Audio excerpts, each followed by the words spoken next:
বন্ধুরা, রোশনাই সিরিয়ালের আগামী পর্বে দেখানো হবে রোশনাই মুম্বাই ফিরে যায় এবং সেখানে নিজের ঘরে বসে আরণ্যকের কথা ভাবতে থাকে। আরণ্যক তার সন্তানকে অস্বীকার করছে, এই কথা ভাবতেই রোশনাই মনে মনে খুব কষ্ট পায়। আর তখনই দরজায় কলিং বেল বেজে ওঠে। রোশনাই মনে মনে ভাবতে থাকে, নিশ্চয়ই আদিত্য স্যার এসেছে।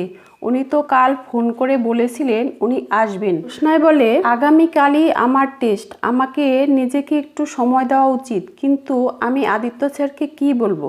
তখনই রোশনাইয়ের পেটে খুব যন্ত্রণা শুরু হয়। তবুও সে কষ্ট করে গিয়ে দরজা খুলে দেয়।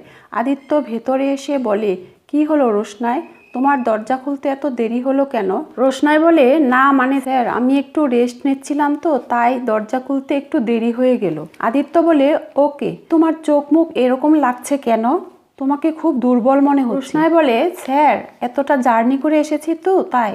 আদিত্য বলে, রোশনাই, কলকাতা থেকে মুম্বাই আসতে আর কতটা সময় লাগে? যাই হোক, বাদ দাও। আরণ্যক যে তোমার বাচ্চা অস্বীকার করছে, তাহলে তুমি এখন কি করবে? রোশনাই বলে, স্যার এটা আমার সমস্যা, এটা আমি ঠিক সামলে নেব, আপনাকে এ নিয়ে ভাবতে হবে না। আদিত্য বলে, আমি এসব নিয়ে ভেবেও কিছু করতে পারবো না, জানি না এই সমস্যার শেষ কোথায় আর সমাধানই বাকি। রোশনাই, আমি তোমাকে আগেও বলেছিলাম, তুমি আমার জীবনে আসার পর আমার জীবনের অনেক পরিবর্তন ঘটেছে। জানো রোশনাই, আমি আগে পার্টিতে যেতে খুব পছন্দ করতাম, কিন্তু তুমি কলকাতা যাওয়ার পর আমি একদিনও পার্টিতে যাই। এখন আর পার্টিতে যেতে আমার মনই চায় না। আমি তো শুধু তোমার জন্য অপেক্ষা করছিলাম।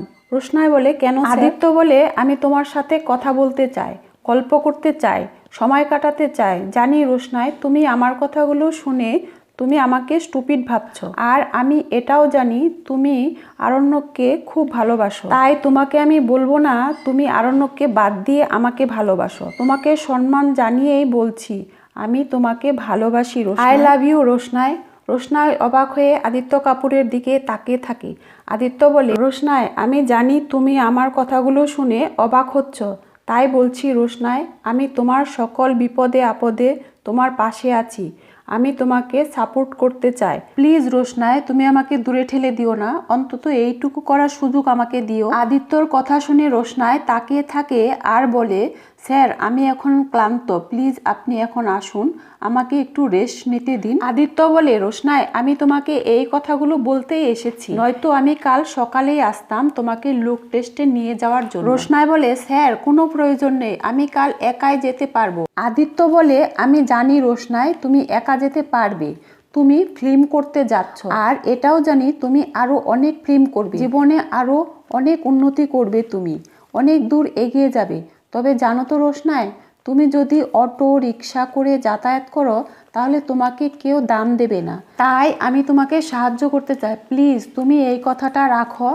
আর রোশনাই, তোমাকে আরেকটি গুরুত্বপূর্ণ কথা বলছি। আবারও রোশনাই আদিত্যর দিকে তাকিয়ে থাকে। আদিত্য বলে, আরণ্যক যখন তোমার বাচ্চাকে স্বীকৃতি দিতে অস্বীকার করছে, তাই বলে কথাটা বলছি, আমি তোমার বাচ্চাকে মেনে নিতে রাজি আছি। আমার নামে তুমি তোমার বাচ্চাকে মানুষ করতে পারো, তুমি যদি চাও রোশনাই, তবেই।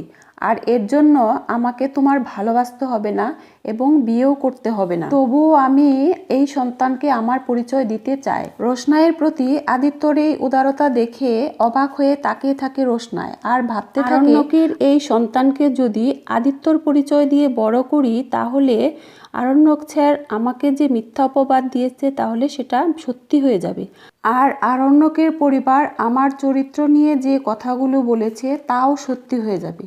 রোশনাইয়ের এত পরিশ্রম, আরণ্যককে এত বোঝানো সব বিফলে যাবে। রোশনাই আদিত্যকে বলে, ধন্যবাদ স্যার, আপনি যে কথাগুলো বলেছেন তা আর একবারও রিপিট করবেন না। আমার কাছে এটাই সত্যি, আমার এই সন্তানের বাবা আরণ্যক চ্যাটার্জি। উনি ওনার এই বাচ্চার দায়িত্ব স্বীকার করুক আর নাইবা করুক, তার মানে এই নয় যে আমি এই বাচ্চার দায়িত্ব অন্য কাউকে দিব। আমি আমার বাচ্চার মা ও বাবা হয়ে জীবন কাটিয়ে দেব। আমার কোনো প্রবলেম হবে না, কিন্তু স্যার আমার সন্তানকে আমি অন্য কারো পরিচয়ে বড় করতে চাই না। রোশনাই আদিত্যকে বলে, স্যার আপনাকে আমি আমার ভালো বন্ধু মনে করি, এর থেকে আর বেশি কিছু নয়। রোশনাইয়ের কথাগুলো শুনে আদিত্য হার্ট হয়। আদিত্য ভালো করে বুঝতে পারছে রোশনাই এই কথাগুলো কেন বলছে। রোশনাই আর্ণব চ্যাটার্জিকে মনে প্রাণে ভালোবাসে। আদিত্যর চোখে জল চলে আসে, কিন্তু রোশনাইকে কিছুতেই সেটা বুঝতে দেয় না। বলে, তুমি কি আমাকে পাশে চাও? যদি চাও তাহলে তোমাকে আমি সাহায্য করব, আর যদি না চাও তাহলে আমি আর আসবো না। রোশনাই তখন বলে, না না স্যার। আদিত্যর কথা শুনে রোশনাই বলে, না না স্যার, কেন আসবেন না? এই শহরে আপনি ছাড়া আমার আর কে আছে বলুন? আপনি তো আমাকে সাহায্য করছেন, আর আপনি যদি আমাকে সাহায্য না করতেন তাহলে তো আমি এই শহরে একাই থাকতাম, কিছুই করতে পারতাম না, আর কোনো কাজই পেতাম না। আপনি আমার পাশে আছেন বলে এই কথাগুলো বলতে বলতে হঠাৎ করে রোশনাইয়ের মাথায় চক্কর মারে, আর কোনো কথা বলতে পারে না। আদিত্য তখন বলে, রোশনাই চলো, এক্ষুনি তোমাকে হসপিটালে নিয়ে যেতে হবে। রোশনাই বলে, না না স্যার, আর তার কোনো প্রয়োজন নেই, আর একটু আগে আমার আবারও মাথা ঘুরেছিল।